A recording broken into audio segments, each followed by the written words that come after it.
Okay, now we're gonna do evaluation when they give you the value of the variable. For example, number 1 is going to be x plus 2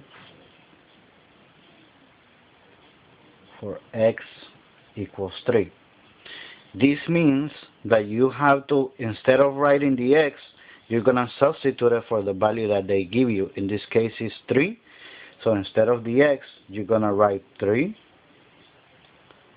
plus 2. And then, of course, you already know 3 plus 2, 5. Okay? Example 2. This one is y minus 4. And then it's telling you for y equals 6. Okay? Again, the same thing. Instead of the variable, since they are telling you that y is the same thing as 6, so you can use either one. Instead of y, we're going to use 6. So 6 minus 4 equals 2. Okay? Example 3, now we're going to use it with a multiplication. In this case, the example is 3x, and they tell you for x equals 5.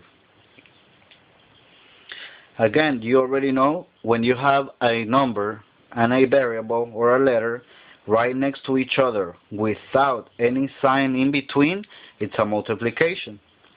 So now we're going to substitute the 5 instead of the x, and this is the way you write it. 3 times, remember that parenthesis means times, 5 equals. It's 3 times 5, 15.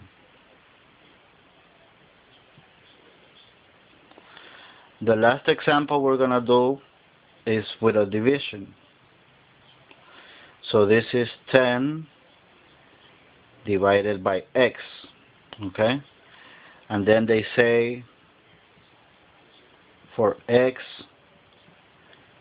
equals 2. Okay? Now, instead of the x, you're going to write 10 divided by 2. Remember, x equals 2. 10 divided by 2, which you already know equals 5. And this gives us a very good opportunity to show you a little trick. If you don't know how to divide, if it's hard for you to divide, let me show you this.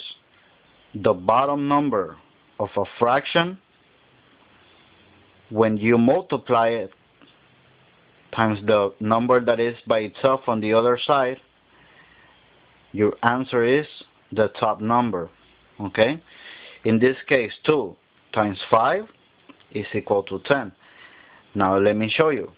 We can reverse these two numbers.